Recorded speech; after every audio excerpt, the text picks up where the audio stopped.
Ladies and gentlemen, welcome. It is David Ruff here, and man, do we have stories today. Collapses in China could have rippling effects across the globe and affect your home prices right in Toronto, right in the United States, all over the world, because China is such a massive country with so much debt. What happens in China does not stay in China. It also can come and affect you in Canada, in Toronto.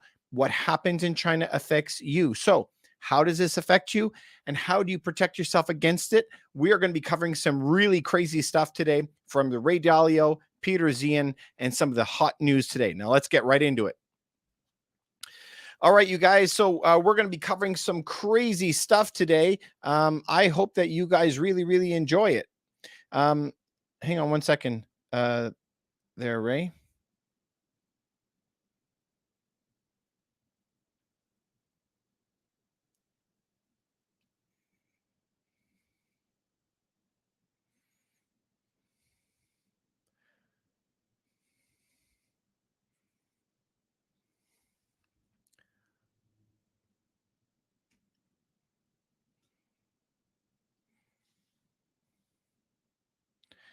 Hey, Ray, we're just starting up the live on TikTok. For some reason, it isn't working.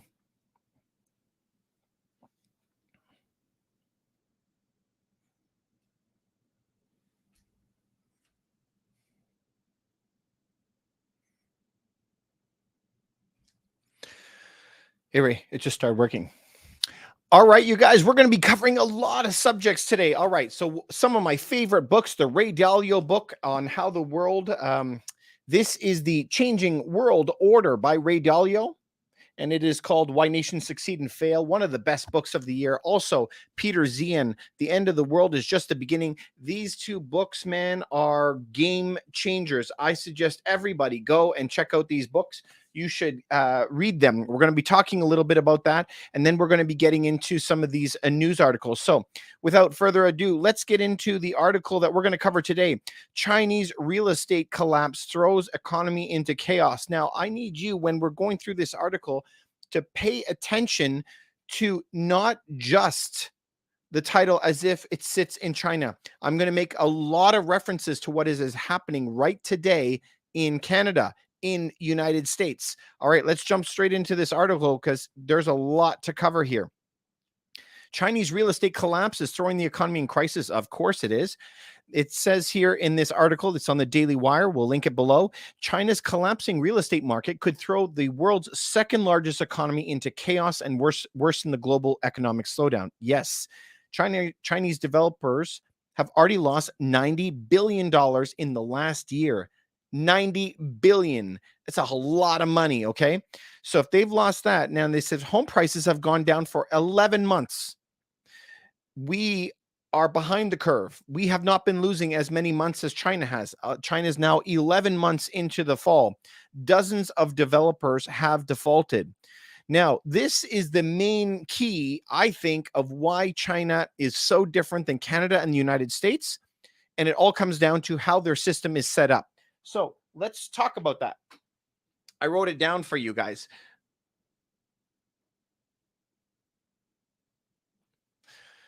All right, let's talk about it, okay? So this chart right here shows you in Canada, we might purchase the item, right? We might purchase it early in 2020 and only take hold of it in 2023 or something like that. And then in 2023 is when we would actually be putting a mortgage on the property. We wouldn't be putting it on it way when we first signed the contract in the very beginning. But in China will take the pre-construction unit and the mortgage starts the moment you sign for the building, even though you may not get ownership of it for 5 years. Even if you don't get ownership of it for 5 years, you have to start paying your mortgage immediately, the day you sign. Whereas in Canada and the United States, when you get the project, when you get the unit, you sign and obviously you put a deposit on it, but you only get the mortgage starting when you take ownership of it. I need you to understand how that can affect everything. Imagine in Canada, you might only have to put a couple % down to hold the unit. You might not have to start your mortgage for 4 or 5 years until you move in it. I mean, you might be in a condo that you're renting. How do you afford rent and a mortgage payment on something that's not even going to arrive here for 5 years. So let's go back to the article. More than 80% of Chinese home buyers take out mortgages and begin paying them down before their prospective home is completed. I mean, to me, this is just absolutely shocking. Let's look at that again. I need you to understand this. Canada and the United States. We buy a property in 2020, say, we put a deposit, then we move on. We might only get the building 3, 4, 5 years later. 5 years later, then we put a mortgage on it. So you might be paying rent all this time from 22 to 23 and then start a mortgage. So you're not ever double paying. But in China, this crazy place, China, as soon as you get your pre-construction, as soon as you get it, your mortgage starts the moment. Now, you may not get the home for 5 years, but your mortgage starts back here. So what do you do for those 5 years? You have to be paying your mortgage and you have to be paying your rent during that time, which is absolutely crazy. Okay, so let's go back to this story because there's so much more to unpack. More than 80% of Chinese homebuyers take out mortgages and begin paying them down before their home is ever completed. Wow. Okay, that is crazy. This arrangement, which was once a source of easily acceptable capital in a red-hot housing market, has left countless Chinese consumers holding the bag on half-finished homes and may never be fully constructed. Can we understand what the implications of that? It was once a source of easy, accessible capital. Oh my goodness. It sounds like a Ponzi scheme, right? It sounds like you're getting ripped off. Okay. And it's leaving Chinese consumers holding the bag for the homes that are not finished. Yeah. Now, they were talking to somebody there, one boycotter, and he says, if we the people are not happy, it's difficult to have a stable society. Do we have to read that a second time? If people are not happy, it's difficult to have a stable society. I mean, that should be the same for Canada, United States, should be everywhere, right? But today, everyone is unhappy. There's so much anger and pulling one way or the other. It's really unhealthy. So the economy can't be stable in that sense. So if we go down here, more of the yellow in the same article, it mentions the golden age of fast revenue growth and high leverage is probably over. Fast revenue growth, high leverage. So whether you're in China or whether in your Canada or United States, the days of fast leverage and high growth are probably over. So yes, we may not have 80% mortgages anymore. For personal, 95% mortgages. In the United States, 97% of your property can be mortgaged. We probably are not going to have that moving forward. We may have to put 20, 25% down on all homes. That could happen. And the days of home prices skyrocketing, well, those might be over because that all depends on how much money the government is going to print. Are they going to print a lot, or where are they going to put the rates? They put the rates down to zero again, inflation is going to take off again. So this really, the days are probably over, but we don't know for sure. All right, let's go back to this article, man. So much to unpack in this thing, guys. Says here, China is definitely in a very desperate situation. Now, this is still the article from the Daily Wire. He's an economist with BNP. The problem now is effective demand. If you don't allow people to come out and consume, there is no demand. A key sign of flagging Chinese demand is the sharp declines in imports like commodities. Now, we're going to get to that in a second. All right, so China is in a desperate situation. There is no demand. So I'll give it to this guy because he understands what you should have learned in Economics 101. That the whole world runs on supply and demand. Even money. People have a hard time imagining that paper money, dollars, even the mortgage, it's a commodity. Dollars are commodities. So when there's a ton of it out there and the government is printing to the tune of 100 billion a month, of course, they're giving it away for very low rates. They were at like 1%.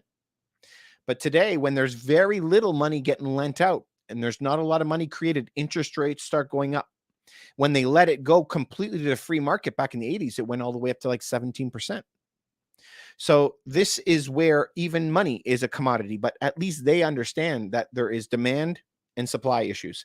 Today, they cannot turn on a button and create tons of gas and have gas for your cars just overflowing everywhere and lower the price. The only mechanism that they have is to reduce demand. And they do that by raising the prices on everything in life so we'll drive less. It's the only way they can balance the market. You either have to boost supply or reduce demand. Make sense? Up for supply, down demand, one or the other. But they're not able to do that. All right, so let's get into the second part of this, because I feel that is really important for us as investors. Still in the dailywire.com article, and it's titled "The Chinese Real Estate Collapse Throws the Economy into Crisis." That article says a key sign of flagging Chinese demand is the sharp declines in imports. Notice, like commodities, iron, copper ore, that are dropping dramatically. Okay, drastically. China is a leading consumer of commodities on the global market. Now, you guys really need to read through that to figure out how can we be investors in a time like that. So what are they saying? We need demand. There is no demand right now. So because the economy is pulling back and slowing down, if it's slowing down, the demand for them buying shingles for the roof or windows, everything, they're going down too. But is this drop in prices going to be permanent, or is it going to be temporary? And here is the thing. The entire BRICS countries, remember BRICS stands for Brazil, Russia, India, China, and South Africa. Now, there might be others that join it. The world is pulling into two, and they want to have the BRICS countries a new reserve currency based on commodities, gold, silver, ore, aluminum, gas, right? That type of stuff. So if they have to suck all of those commodities up, you should be doing some of it too. Now, you should not be buying your entire savings, not everything, but you should be thinking about buying some gold, right? Some silver. If you can buy some silver, a 1 ounce round, something like this, you can get a pretty good price on it because the prices have come down quite a bit this year. If you want to start buying in bulk, you can get even bigger discounts. You can buy something like this. This is a 100 ounce bar. Remember, you can buy a 1 ounce coin. This is pretty thin, or you can buy this type of brick. So we stopped by the bank and went into the safety deposit box so that we could get one of these to show you what it looks like. This is 100 coins all put together. So this here is commodities, right? Now, this is what is needed to build solar panels. They need silver to conduct electricity in the solar panels. And now that they have the Inflation Reduction Act that passed in the United States, where they're going full bore towards solar panels, they'll need more and more of this stuff in order to be able to make more of those solar panels. So investing in commodities, something solid, where it has a really good chance of going up. By the way, as a historical average, gold and silver is normally 70-1. But if you go and look today, silver is trading super cheap at something like 86-1. So 86 of these to 1 ounce of gold. Wow, right? So like 100 ounces of silver, this is 100, but it would be 86 equivalent to 1 of gold. So that would be a very, very good price for you to jump in on, for sure. Okay, so now that we know that China is the prices of commodities are coming down, but we are now entering a 10-year bull run going into commodities, wouldn't now be a good time to buy some commodities? Now, how much? You should only ever have 5-10% of your wealth stored up in gold and silver, somewhere in that. This has been the same recommendations that they've had for decades. And, if you want to be just a little bit adventurous, we always recommend, put 1, 2, 3% of Bitcoin and Ethereum inside of your portfolio, something like that. That'll help you defend against what is going to be happening in the future, right? All right. Now, let's get into some books, you guys, because this book here was absolutely incredible. The Changing World Order by Ray Dalio. Now, let me give him first. As an author, the guy is awesome.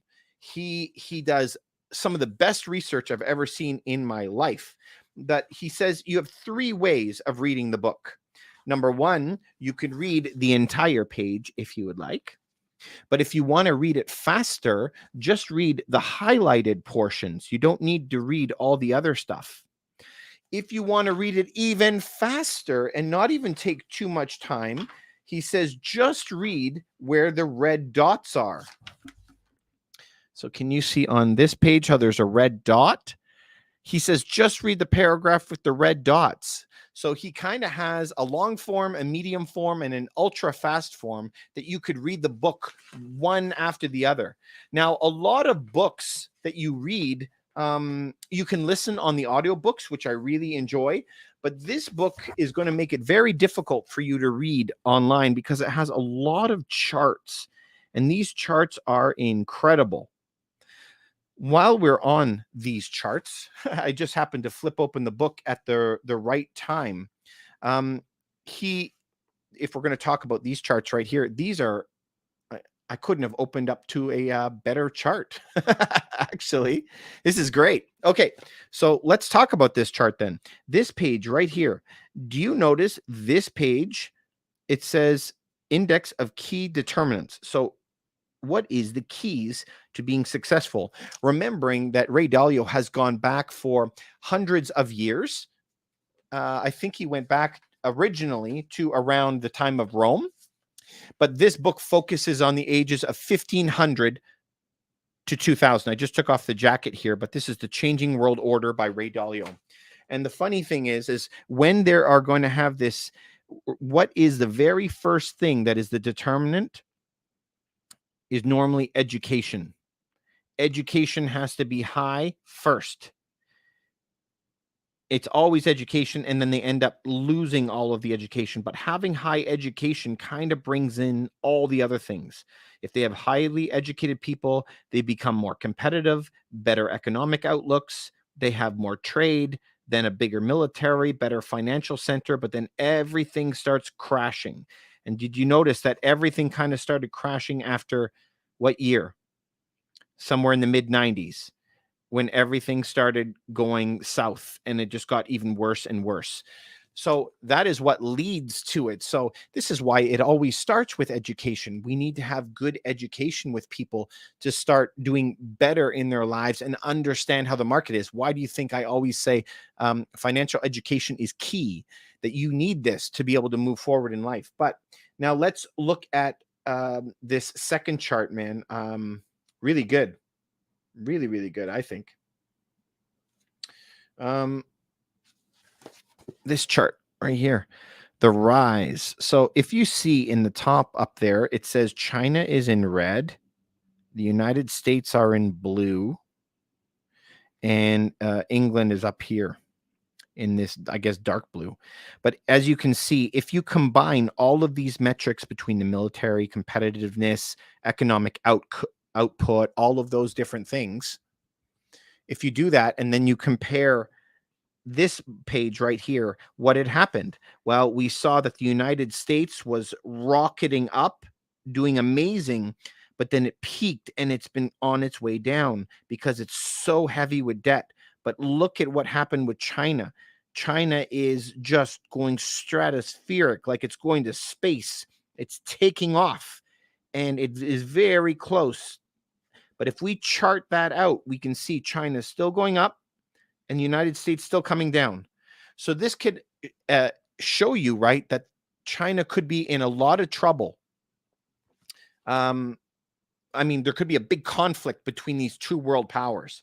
So what I really liked about Ray Dalio is he studies history. I am a history buff. This has a lot of charts in it. I really, really like it. And then once you get into the back, man, you start getting a little glimpse into Ray Dalio's mind and how he can score all of these countries, where he'll pull each country and he's rating them on all their differences, productiveness, technology, trade, all these other things.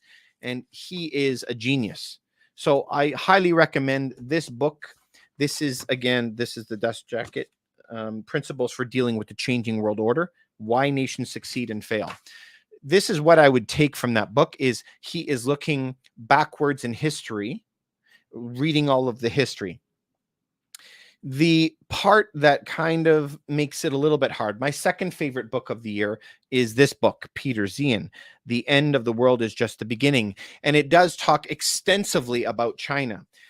This book, though, is basically looking forward, and Ray Dalio's book is mostly looking backwards, if that makes any sense. And as we read through Ray Dalio's book, one of the best investors of all time. The guy was dead broke in the 70s, turned himself around. Now he runs Bridgewater Associates, one of the biggest hedge funds on earth. I think to become his client, you need $8.5 billion, billion with a B. Crazy. Just to be his client. This book here basically breaks down, if I was going to put it in a nutshell, in 1945, the end of the world happened. The end of the war happened, and the U.S. had all the gold, basically, of the world, and had all of the military of the entire world. So they set up a new system saying that the United States will patrol all the oceans.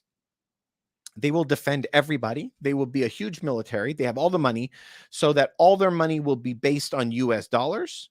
So a British pound, a franc, all of them. The Deutschmark will all be based on a US dollar, which is based on the gold. So that is the system that they set up back then. And we're watching that system break apart. So now that that system is breaking apart, we're seeing like the BRICS countries go on one side and like North America and Europe pulling on to the other side. And there's a lot of countries in the middle where we don't know where they will land.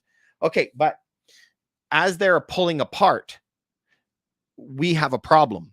We have spent the last 40, 50 years instead of, especially since Slick Willie, Bill Clinton there back in the 90s, was it 90s, 99, 2001, something around there, where they signed China to the World Trade Organization and let China trade with 0% duties.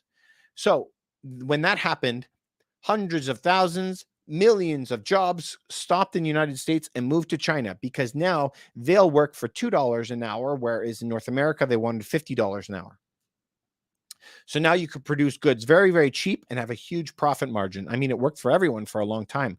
But this is the problem is over the years, everyone became hyper specialized. I remember the Tesla cars in California are being built and it all got held up because of $6 USB cables that they were waiting on to come from China.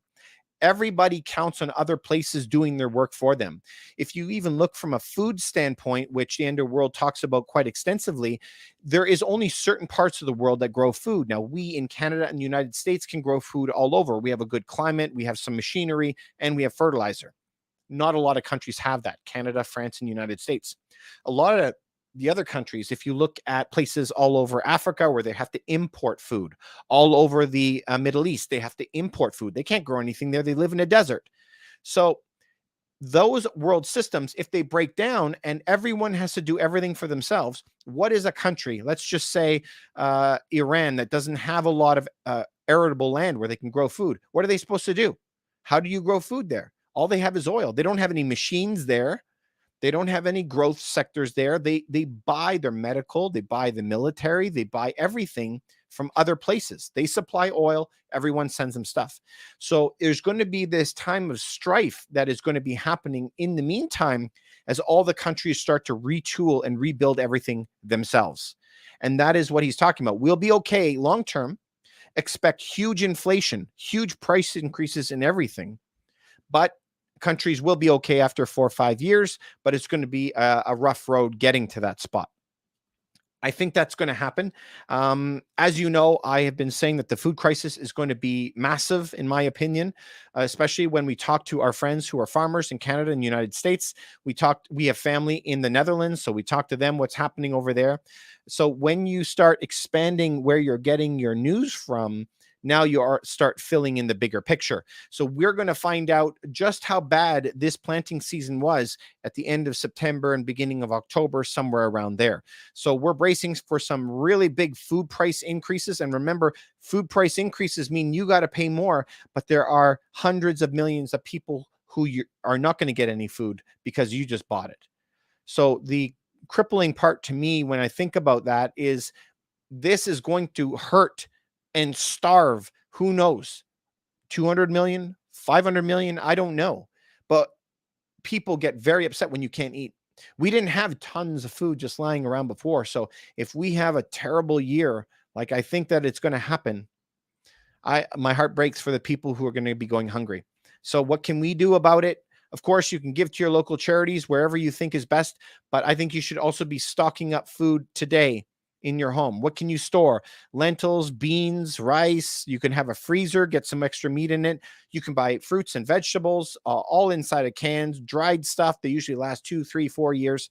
And so when we look at countries that are falling apart, like Lebanon, like Venezuela, like Sri Lanka, they're falling in front of us, but no one is taking heed. Everyone is talking around the water cooler. Can you believe how much rent has gone up? Can you believe how much this is? And you're not getting any wage increases, but there is no fear in the market yet. There is no paranoia in the market yet. There is no bloodbath that's happened yet. And that will come. And that's when I'm going to be ready to buy. So I've been preparing for this since 2010, you guys. So what I can encourage you is go buy some gold, go buy some silver, and make something of yourself. So these 2 books, I strongly suggest that everybody go read these 2 books. One kind of said China will take over the world. One says China will collapse. So you got to figure out, where are you? Which camp are you? Try and find what you believe is the truth when we read those 2. They both have incredibly good points. Incredibly good. The one thing I don't think that Ray Dalio pointed to is the demographic collapse that is happening in China right now, that the majority of their population is elderly. Remember, they had 1 kid policy for 40 years. And so they're decimating their population. It's at a population level. They're not even at the age of replacement. You need 2.1 children per parents just as replacement. So the population will collapse. Problem number 1. Problem number 2, there's 10 million houses there that are empty that no one has to move into. So if your population collapses even more, imagine how many more empty homes there are there. So that is a very different market than Canada, which is short 1.5 million homes. This is different than in United States, where they are short 6 million homes. That's a different story than having 20 million extra homes just lying around. Japan has so few people now below the replacement rate that they have 9 million homes, I think it was, that is empty. So this is completely different. Though we call it recession, just think of it like the word trouble. But what is the trouble, right? We got to dig a little bit deeper. There's always opportunities out there. Anyway, you guys, if I've given you any value to this, I'd really appreciate it if you would like and subscribe to it. I would really appreciate it. Just want to get to 1,000 people. We want you to get really, really good, pay attention, take advantage of opportunities. Anyway, I'm always here for your health, wealth, and happiness. I'll see you on the next video.